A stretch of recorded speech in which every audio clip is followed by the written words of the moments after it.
ஒரு 10 பவுன் நகை தொலைஞ்சு போச்சு அப்படின்னா 2 கான்ஸ்டபிளை வந்து கோயிலுக்கு அனுப்பி அஜித்குமாரை விசாரிக்க சொல்லிட்டு கம்ப்ளைண்ட்டை வாங்கிட்டு அனுப்புறது தான் ஒவ்வொரு சாமானியனுக்கும் நடக்கக்கூடிய ஒரு நடைமுறையாக இருக்குது. ஆனால் இந்த நிக்கிதா புகார் கொடுத்தது மட்டும் உடனே எப்படி டிஎஸ்பி தனிப்படை அமைச்சார், அவங்க எப்படி அஜித்குமாரை கூட்டிகிட்டு வந்துட்டு போலீஸ் ஸ்டேஷனில் வச்சு விசாரிக்காமல் பல்வேறு இடங்களுக்கு அழைத்து சென்று போய் விசாரித்தாங்க. மிளகாப்பொடியை வாயில் போட்டு விசாரிக்கிற அளவுக்கு 10 பவுன் நகை தொலைஞ்சதெல்லாம் மிகப்பெரிய ஒரு கேஸாக இப்படி பல்வேறு சந்தேகங்கள் பொதுமக்களுக்கு வந்துச்சா இல்லையா? எல்லாரும் என்னங்க சொன்னாங்க? பெரிய ஹிரப்பனுக்கு தொடர்பு இருக்குமோ, டேவிட்சன் ஆசீர்வாதத்துக்கு தொடர்பு இருக்குமோ, தலைமைச் செயலத்திருந்த ஒரு ஐஏஎஸ் அதிகாரியுடைய தொடர்பு இருக்குமோ, முதலமைச்சர் ஸ்டாலினுடைய பிஏவுக்கு தொடர்பு இருக்குமோ அப்படின்னு சொல்லிட்டு திமுகவையும் திமுக அரசையும் இதில் இணைத்து பேசிக்கிட்டு வந்தாங்க. ஆனால் இது முழுக்க முழுக்க பிஜேபியுடைய சதியா அப்படின்னு சொல்லி கேள்வி எழுப்பும் விதமாக நிக்கிதாவுடைய ஃபேஸ்புக் பக்கமே நமக்கு சிக்கியிருக்குங்க. அதுவும் எந்த அளவுக்கு இந்த சம்பவத்தை நம்மளால பார்க்க முடியுது அப்படின்னா, இவர் கம்ப்ளைண்ட் கொடுக்குறாரு தெரியுமா, அந்த சம்பவம் நடக்குது தெரியுமா, அஜித்குமாரை வந்துட்டு காவல்துறையினர் வந்து கொல்றாங்க தெரியுமா. இவர் புகார் கொடுத்ததற்கு முன்னாடி போய் பார்த்தீங்க அப்படின்னா முழுக்க முழுக்க பிஜேபியுடைய பதிவுகளாக இருக்கு. ஆனால் அப்படியே புகார் கொடுத்ததுக்கு பின்னாடி நம்ம அரசு அதிகாரி ஒருத்தர் எப்படி பதிவு போடுவார், நார்மலாக எந்த ஒரு அரசியல் சாராத பதிவுகள் போடுவாங்களே அந்த மாதிரி பதிவுகளை போட்டிருக்கிறாங்க. ஒரு வீடியோ காட்டுறேன் பாருங்க.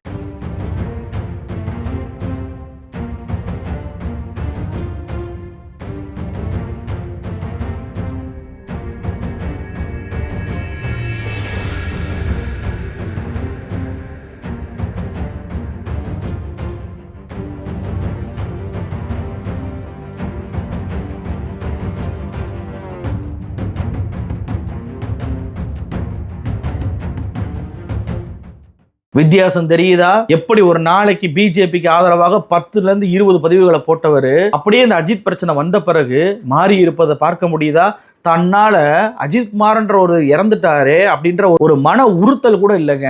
பதிவுகளை தொடர்ச்சியாக நேற்றைக்கு வரையும் இவர் போட்டிருக்கிறாரு ஃபேஸ்புக்கில். அதுவும் இவருடைய ஃபேஸ்புக்கில் போய் பார்த்தீங்கன்னா முழுக்க முழுக்க முருகன் மாநாட்டுக்கு ஆதரவாக பதிவுகளுங்க. அதுவும் அண்ணாமலையோட தீவிர ரசிகை என்பதை போல அண்ணாமலை சம்பந்தப்பட்ட நிறைய பதிவுகளை இவர் போட்டிருக்கிறாரு. வானதி சீனிவாசனுக்கு பதிவு போட்டிருக்கிறாரு, வினோத் செல்வத்துக்கு பதிவு போட்டிருக்கிறாரு, அமித்ஷாவுக்கு பதிவு போட்டிருக்கிறாரு. இவ்வளவு ஏன் முருகன் மாநாட்டில் கலந்து கொண்ட பவன் கல்யாணுக்கு கூட ஒரு பதிவை போட்டிருக்கிறாரு. அது மட்டுமா, சேகர் பாபு இந்து சமய அறநிலைத்துறை அமைச்சராக இருக்கக்கூடிய சேகர் பாபு அவர்களை அல்லோலியா பாபு அப்படின்னு சொல்லிட்டு எச்ராஜா பேசினாரு தெரியுமா, அந்த வீடியோவை இவர் ஷேர் பண்ணியிருக்கிறாரு. பசுவும் ஒரு குழந்தை தான், அந்த குழந்தையை நம்ம கொள்ளலாமா அப்படின்னு சொல்லிட்டு மாட்டுக்கறிக்கு எதிராக பதிவு போட்டு மாட்டுக்கறிக்கு எதிராக அலகாபாத் நீதிமன்றம் கொடுத்த அந்த தீர்ப்பையுமே இவர் வந்துட்டு ஃபேஸ்புக்கில் போட்டிருக்கிறாரு. இதை விட ஒரு கொடுமை என்ன தெரியுமா, இவரெல்லாம் அரசாங்க பதவியிலே இருக்கக்கூடாது என்பதற்கு சாட்சியாக ஒரு பதிவு என்ன தெரியுமா, கோயிலுக்கு மட்டும் இந்துவாக போகாத, வாக்குச்சாவடிக்கு போகும்போதோ இந்துவாக போ அப்படின்னு சொல்லிட்டு ஒரு பதிவு அவர் போட்டிருக்கிறாரு. அரசியலமைப்பு சட்டத்திற்கு எதிராக ஒரு குறிப்பிட்ட மதத்தை வைத்து அந்த வாக்குச்சாவடிக்கு போங்க அப்படின்னு சொல்லி ஒரு அரசு அதிகாரி, ஒரு அரசு கல்லூரியில் பணியாற்றக்கூடிய பேராசிரியர் ஒரு பதிவை போட்டிருக்கிறாரு பாருங்க. அக்னிபாத் திட்டத்திற்கு ஆதரவாக பதிவை போட்டுட்டு அதில் திமுகவை விமர்சனம் பண்ணி ஒரு பதிவை போட்டிருக்கிறாரு.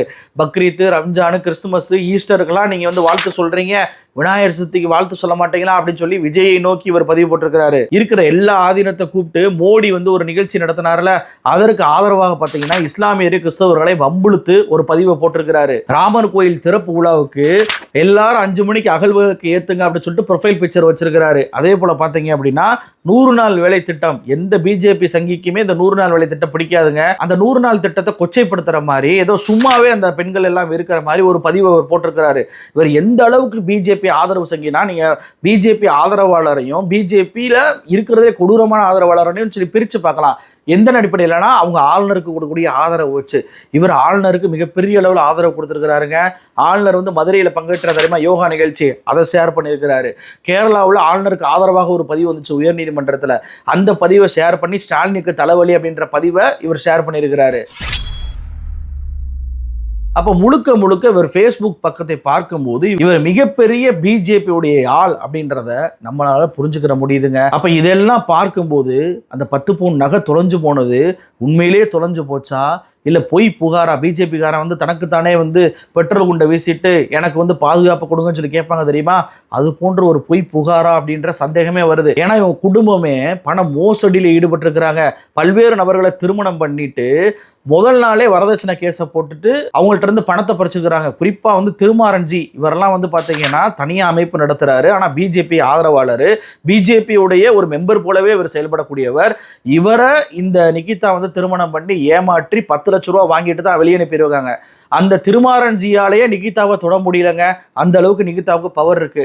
அடிக்கடி தலைமறையாவது இப்படிலாம் இந்த விஷயத்தெல்லாம் பார்க்கும்போது ஒரு பிஜேபி தொண்டர்கள் எப்படி இருப்பாங்களோ அப்படியே தான் இந்த நிகிதாவும் இருக்கிறா அப்படின்றதான் இன்னைக்கு பொதுமக்கள் சமூக வலைதளத்தில் எழுதுறதை நம்மளால பார்க்க முடியுது.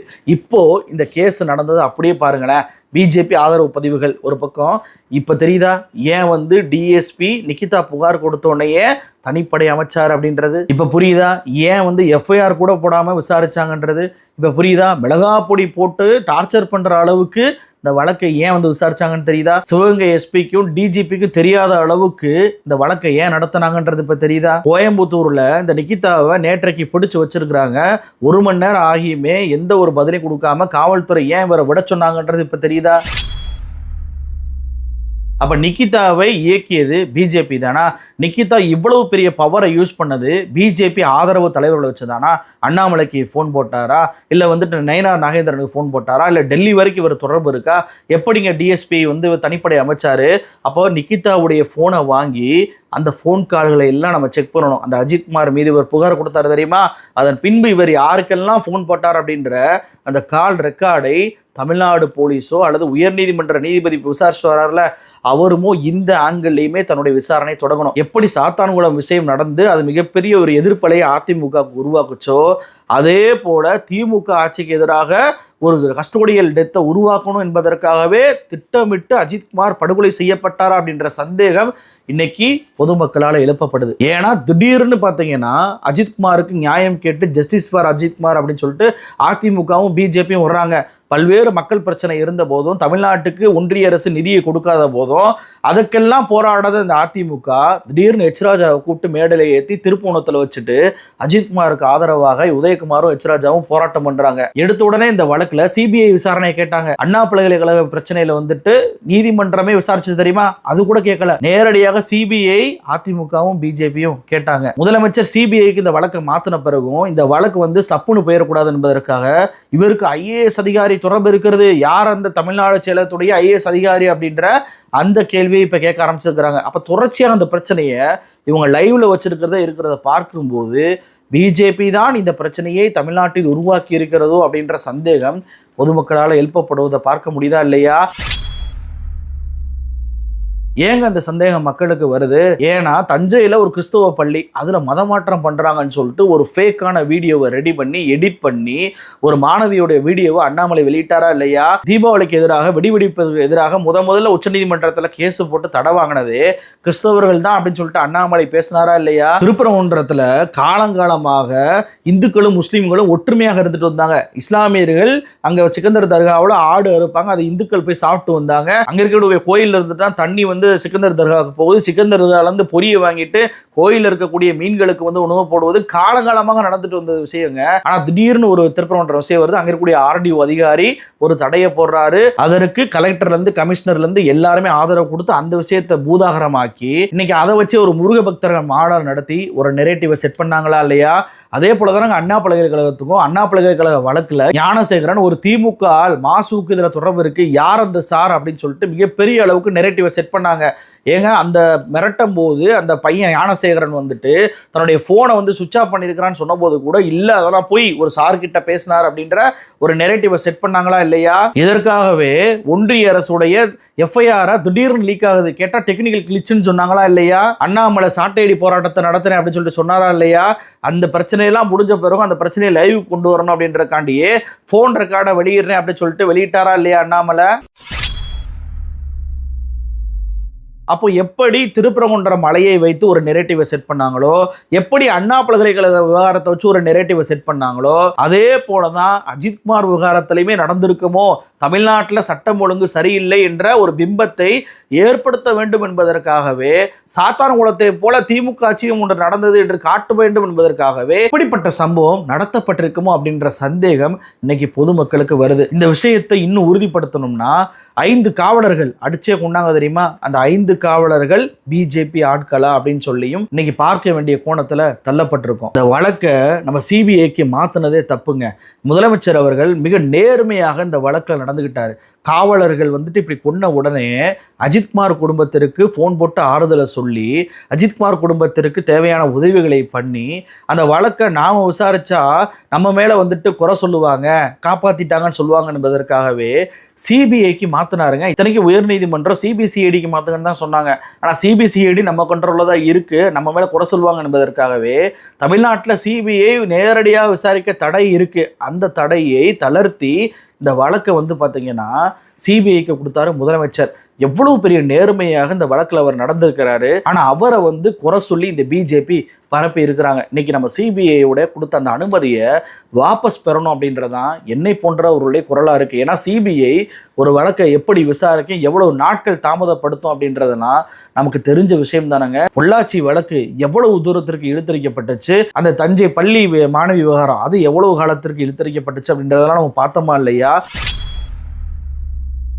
அப்போ மோடி அரசின் கீழே இருக்கக்கூடிய இடியோ சிபிஐயோ எப்படிங்க நிகிதாவை விசாரிக்கும், நிகிதாவுடைய பின்புலத்தை ஆராய்ச்சி பண்ணோம்? அதெல்லாம் நடப்பதற்கு சாத்தியமே இல்லை அப்படின்றது தான் என்னை போன்றவர்களுடைய சந்தேகங்களாக இருக்கு. அப்போ இதையெல்லாம் சரி செய்யணும்னா சிபிஐக்கு கொடுத்த அந்த அனுமதியை நாம் கட்டாயம் வாபஸ் பெற வேண்டிய கட்டாயத்தில் இருக்கிறோம். அப்போதான் இதுல உண்மையான என்ன நடந்துச்சு, தமிழ்நாடு காவல்துறை விசாரிச்சாதான் உண்மையிலே என்ன நடந்துச்சு அப்படின்றது தெரியும். இல்லையா உயர்நீதிமன்றம் ஒரு சிறப்பு நீதிபதியை போட்டு விசாரணை பண்றாங்கல்ல, அவங்களுடைய விசாரணையாவது மிக தீவிரமாக நடத்தணும். இன்னைக்கு நிகிதா அந்த விசாரணை நீதிபதி அழைக்க இருக்கிறார், அந்த புகாரெல்லாம் பார்க்க இருக்கிறார். அப்படின்றப்போ இந்த ஆங்கிள்லையுமே இவர் பிஜேபி ஆள் இவருடைய போன் கால் யாரெல்லாம் எப்படிலாம் யாருக்கெல்லாம் பண்ணாரு உட்பட பல்வேறு விஷயங்களை எடுத்து அந்த கோணத்திலும் விசாரிக்கணும். ஏற்கனவே நீதிபதி சிசிடிவி காட்சியை கைப்பற்றிட்டாரு. அந்த சிசிடிவி காட்சியை வச்சு பார்த்தோம். இவருடைய போன் காலையும் செக் பண்ணோம் அப்படின்னா கண்டிப்பாக இதற்கு பின்னணியில் யார் இருக்கிறார்கள் அப்படின்றது நமக்கு தெரிய வந்துடும். ஒருவேளை இது பிஜேபியோட சதியோ அரசியலுக்கு காரணமாக திமுக ஆட்சிக்கு எதிராக சதி செய்திருக்காங்களோ அப்படின்ற கோணம் உறுதியாச்சுன்னா இது சாதாரணமாக விடக்கூடாதுங்க. தமிழ்நாட்டில் மக்கள் அவ்வளோ அமைதியாக இருக்கிறாங்க. அஜித்குமார் அப்படின்ற ஒரு இளைஞர் என்னங்க பண்ணாரு, அவருடைய உயிர் பறிக்கப்பட்டு அவருடைய அம்மாவுக்கு தன்னுடைய மகனை இழந்திருக்கிறார். அந்த குடும்பமே மிகப்பெரிய ஒரு சோகத்தில் உள்ளாகி இருக்கு. இவங்களுக்கெல்லாம் நீதி பெற்று தரணும் அப்படின்னா அது சிபிஐயால முடியும் அப்படின்றது மக்களுக்கு நம்பிக்கை இல்லை. உயர்நீதிமன்ற நீதிபதியுடைய விசாரணையில் இந்த வழக்கு பற்றிய உண்மை தகவல் கண்டிப்பாக மிக விரைவாக சீக்கிரமாக வெளிவரணும் அப்படின்றதான் என்னுடைய மக்களுடைய கோரிக்கையா இருக்கு. நன்றி.